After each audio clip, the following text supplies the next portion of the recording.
With that, Nick Wright joins us.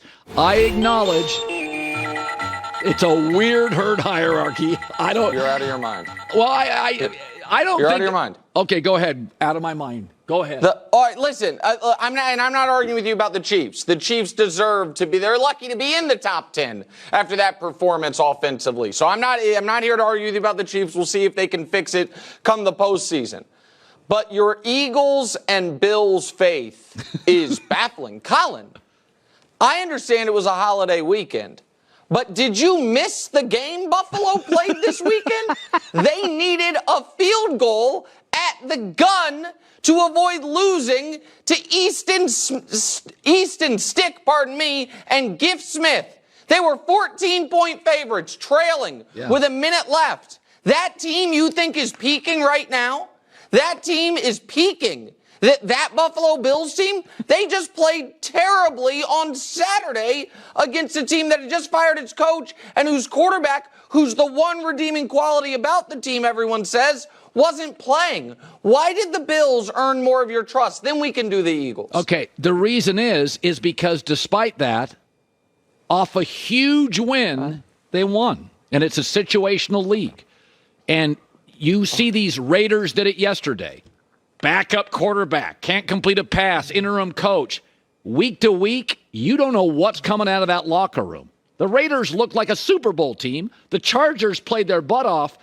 It's situational. Bills have come off a big win. The world loves them. They traveled 3,000 miles, played like crud, and they won. And in this league, that means something to me. Okay, so listen, I agree to a degree with that. I think 3 is a touch rich. Now to Philadelphia, which I guess you could make a similar argument. They found a way to win. Colin, Philadelphia has looked bad for a month. They, again, another double-digit favorite whose game comes down to the wire. They can't stop anyone through the air. Their quarterback is not healthy and is not playing great. And everyone on the team keeps telling you something's wrong. Sirianni fires a DC. Jalen Hurts says people need to be committed. Devontae Smith says we're not playing well. Those are all things that have happened in the last month. So, I think Philly right now is super vulnerable. And I think that if in the first round of the playoffs, the Rams were to play the Eagles, I like the Rams. I think if Philly ended up losing the division to Dallas and they had to go to Tampa, I would like your guy Baker Mayfield and that Bucs team. I think this Philly team is ripe for the picking, and their own players and coaches have been telling us that for a month and a half now. Okay. So I said this earlier. I said this earlier. If you were a scout, and the head of scouting says, I want you to go out, you're a pre-scout, and watch, you'd never seen him. This Brock Purdy guy, they're saying is MVP, and Lamar Jackson guy, and come back and give me a report. Your report would be, yeah, the Purdy guy may have been a fill-in. I don't see it. And the Lamar Jackson thing would have been I think he's running at half speed, and he's still faster than all the Boses and all the Fred Warners, and I've never quite seen anything quite like him. Can we at least acknowledge, when you watch Lamar on a field with other great athletes, you know what it looks like? A Division I football player in high school playing with other non-Division I players.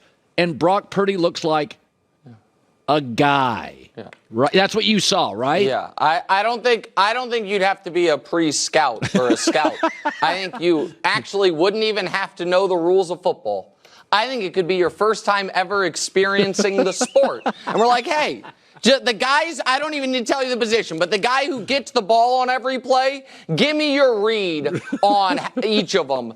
And then I'm going to tell you something you won't believe, which is that the people who are paid to talk about the sport for 4 months have sworn one guy is the league's most valuable player, and it's not the guy you're thinking. Yeah. I mean, listen, Lamar was sensational. Lamar's been better than his numbers suggest this season, and there is all of a sudden a very sneaky pressure on Baltimore to make the Super Bowl because the Chiefs look ripe for the picking. Miami does have issues with good teams. Baltimore's going to have the 1 seed, and Lamar's playing out of his mind. So all of a sudden, if Lamar and the Ravens fall flat in the postseason again, it's almost worse than if he didn't play so well this year. But the story out of last night is the Niners, and it is their quarterback.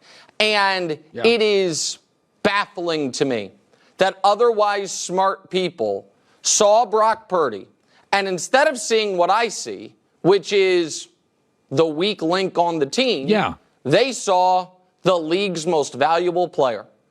Of the 15 Niners that matter, if they don't win, it will be because Brock Purdy is the reason why.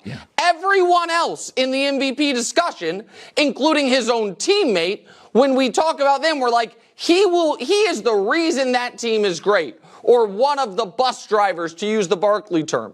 With Purdy, and this is why I was not moved, every time the Niners got up 14-0 and then Purdy had a 140 passer rating with 300 yards, everyone would come to me and be like, oh, you ready to admit it? Has he shown you enough? And my answer was always, no, that's not my concern. My concern is not, can he look great when things are going great? My concern with him is 2 things. One is, if any of the Avengers are out, Trent Williams, C-Mac, Debo, Ayuk, any of them, if any of them are out, will he melt? And if all of a sudden the Kyle Shanahan game script gets off course and we need you to make some plays, can you? And one last thing, Colin, I would encourage anyone who claims, oh, Shanahan trusts him, Shanahan loves him. Watch the pass plays they called down 21 to Baltimore. Not a lot of deep downfield routes, a lot of screens, a lot of dump-offs. Not exactly the game plan you do if you really trust your quarterback. But, I feel like everybody knows it, and folks were just pretending to think Brock Purdy should be the NFL's most valuable player. So we're watching the stitching come loose on the Chiefs, arguments on the sideline, altercations. Could I not argue this version of them has become a little like Buffalo in previous years? Hey, Josh Allen, save us. It's a bad receiving group. Travis Kelce's limping in virtually every game. I don't think, as Greg Cosell said, he trusts his tackles. They're a little beat up on defense. It's one of the great things about this Chiefs dynasty is, as great as Michael Jordan was for the Bulls, you only needed him to be crazy 3 times a game. Mahomes only had to go sidearm and make a big play 3 to 4 times a game. But the components around him were excellent. This feels a little like the Buffalo team you've rolled your eyes at, where Mahomes is being asked on the fly to solve all the issues, and he can't. It's just not that good enough. There's spots on this team on offense that aren't very good. Is that fair? No, the last part's definitely fair. And saying, listen, to keep the Buffalo comp going, people have often said Josh Allen is the modern-day Brett Favre. And I've said, yes, absolutely. As you know, if you remove from Favre the league MVPs, the championships, and the Super Bowl appearances, they're just alike, except for the fact that's what made Favre Favre. Yeah, the Chiefs are like the Bills if the Bills had a pedigree of winning with this coach quarterback. But the Chiefs, of course, have that, and the Bills do not. So that is the reason that if there is any reason to believe the Chiefs can pull out of this, it is because Mahomes, Reed, and Kelce have been there before. Now, they look disorganized on offense. They look uninspired on offense. They are absolutely having a hard time just getting plays in. Yeah. They have all the benchmarks of a team that is going to have a very short playoff life. We heard Tony Romo say repeatedly, for the first time in the Mahomes era, the Chiefs are going to have to go on the road in the postseason. Yeah. I think some people might have heard that and been like, no, they're not. Because in order to go on the road, they're going to have to win a postseason game. And the team that showed up yesterday doesn't look like a team that will win a postseason game. The reason I think it would be insane to write them off is in the midst of all of this, they have had now for 15 weeks a top 4 defense in football. And you do think that at some point, Mahomes will be able to put the cape on like he did in the Patriot game and at other times. But yes, the Chiefs' path right now is very simple. The defense keep it up, and Mahomes be the best player in the world by a mile, that is a big ask, and right now no one on the Chiefs offense is up to it. I said this earlier, finally with the Cowboys, that Jerry's a great salesman, and he may not have a good BS radar, because Mike McCarthy said when he got the job is, I watched all your plays. And then he later admitted I didn't. And then he said I lied about it. Yeah. And then before the season, we're moving off Kellen Moore. We're going to be a physical run team. No, you're not. You go on the road, you're just Dak reliant. Is that McCarthy just wanted Kellen Moore? He wanted him out of the building. That's what he wanted. He saw him as a threat. I watched Dallas. They're totally Dak reliant, which when you don't have a number one running back and you go on the road against teams that can score, you lose a lot of those games. By the way, that explains Philadelphia, the Rams, Detroit, Tampa, those kind of teams that you have to get into a shootout. Well, they don't run the ball. They're totally Dak reliant. Yeah. It was a comment by Mike McCarthy to keep a job, retain power, and I'm a sucker. I got reeled in. I bit the bait, and it's like they're just the Cowboys again. I mean, I think that they are better than the Cowboys teams in recent years. I think that, and I know this is how football works, but if they don't fumble on a fullback handoff on the opening drive of the game, I think they win. Yeah. And we're sitting here saying they're fine. Here's what I will say, and this is partially my take and partially Nora Princiotti of The Ringer first mentioned this, and I haven't been able to get the idea out of my head. The best thing for the Cowboys, obviously, is to reach the Super Bowl for the first time in 30 years, right? We are nearly 30 years. We all agree that's what their goal is. Here's my question, Colin. Is the second best thing for them to go on the road to Tampa in week one of the playoffs as a wild card team and lose and have Jerry Jones say, you know what? Yeah. 3 straight 12-win seasons, 3 straight disappointing playoff performances, something's got to change. And here's where the Nora Princiotti part comes in.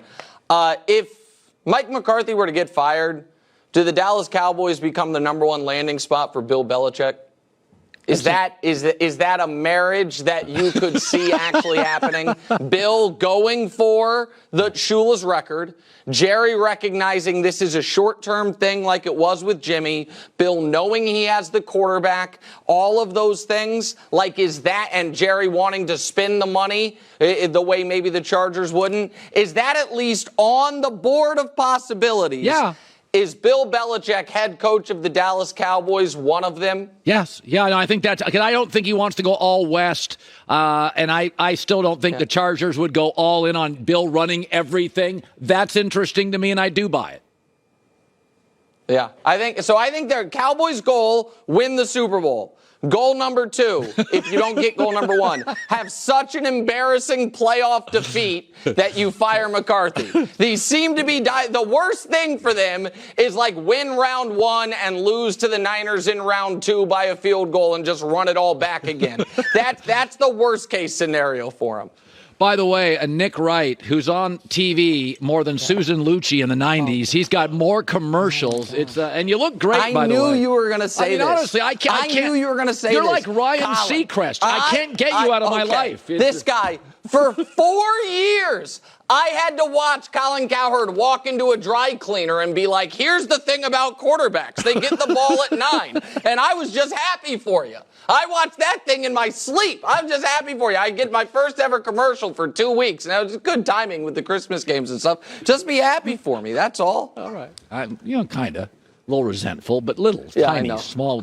I get it. I'll see you later. Little petty. Goodbye. Hi, everybody. Thanks for watching. Subscribe here to get the latest from the show.